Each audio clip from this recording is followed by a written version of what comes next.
Magandang umaga Pilipinas, nagbabalik po ang Panahon TV. Sa ibang balita, ang Pilipinas ay tinuturing na 5th most mineral-rich country in the world. Kaya naman nagpatuloy ang pag-usbong ng mining companies dito sa ating bansa. Bagamat nagbukas ito ng mga trabaho sa ilan nating mga kababayan, mas malawak naman na naging epekto nito sa ating kalikasan.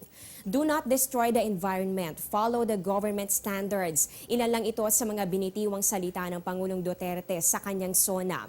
Kaugnay niyan, sinuspende ng Department of Environment and Natural Resources o DENR ang OrAsia Mining and Development Corporation, ang nag-iisang iron-producing mine sa Pilipinas. Dahil ito sa hindi pagsunod sa ISO 14001 certification, isang framework na sumasaklaw sa international standards at environmental management system ng mining operations. At bukod dito, nakatanggap din ng DENR ng mga reklamo tungkol sa sitwasyon ng ilog na kahagip nitong Sibol Springs sa Bulacan. Sa ngayon, 7 mining companies na ang nasuspende ng DENR at pinaplano na rin ni Secretary Gina Lopez ang pagbuo ng separate website para po yan sa transparency ng mining audit results.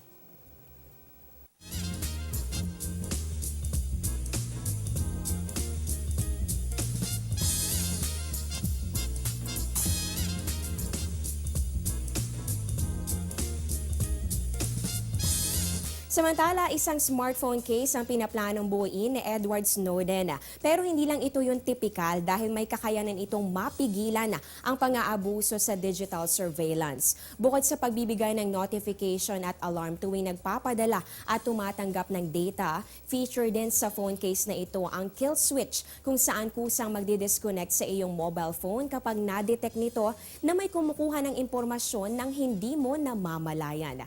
Pinipigilan din ito ang rear camera lens upang maiwasan ang pag-record ng videos. Malaking tulong ito sa journalists lalo na kung sila ay nasa war zone o sa isang sitwasyon na mahigpit ang censorship.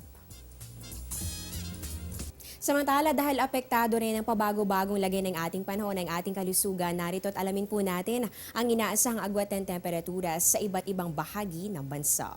Unahin natin dito sa Luzon dahil sa patuloy na pag-iral nitong hanging habagat, malaking bahagi po ng Luzon makakaranas ng maulap na kalangitan, kaya malaki rin ang tsansa na makaranas tayo ng mga pag-ulan at pagkidlat pagkulog. Ang temperatura dito sa Baguio City 16 to 20 degrees Celsius lamang, habang dito naman sa Metro Manila 25 to 38 degrees Celsius. At dahil nga po sa mga pag-ulan, maobserbahan din natin yung unti-unting paglamig ng ibang bahagi ng Luzon. Kabilang po dito sa Lawag City, 24 to 28 degrees Celsius ang inaasahang agwat ng temperatura. At dito naman tayo sa bahagi po ng Visayas. Sa ating viewers sa Tacloban, asahan ng 25 to 32 degrees Celsius at kaakibat po nito ang maaliwalas na lagay ng panahon. Dito naman sa Metro Cebu, 26 to 30 degrees Celsius. Ibig sabihin po niyan mainit at maalinsangan ng panahon. At para naman sa Iloilo at ganoon din dito sa City of Smiles, Bacolod, inaasahan po natin ang 25 to 32 degrees Celsius at paghandaan po ninyo ang maulap na kalangitan, ganun din ang mga pag-ulan at pagkidlat pagkulog. At panghuli na lang natin sa Mindanao area, for Cagayan de Oro makakaranas ng 23 to 34 degrees Celsius. At dito naman sa may Zamboanga na kilalang kilala sa masasarap na kakanin, may enjoy nyo naman ang inyong food trip ngayong araw dahil makakaranas ng generally fair weather condition. Ang temperatura sa pagitan ito ng 25 to 31 degrees Celsius.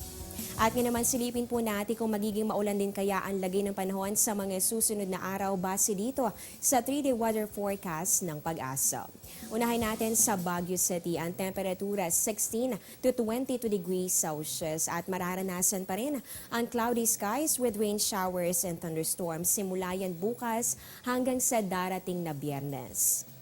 Samantala, same weather condition po ang mararanasan natin dito sa Metro Manila. Kaya para sa mga estudyante, huwag kakalimutang magdala ng payong o kaya naman ng inyong kapote. Check naman natin dito sa Metro Cebu, sulitin na po ang magandang panahon bukas at ganun din sa Huwebes dahil naku pagsapit ng Biyernes, malaki ang tsansa na makaranas kayo ng maulang panahon.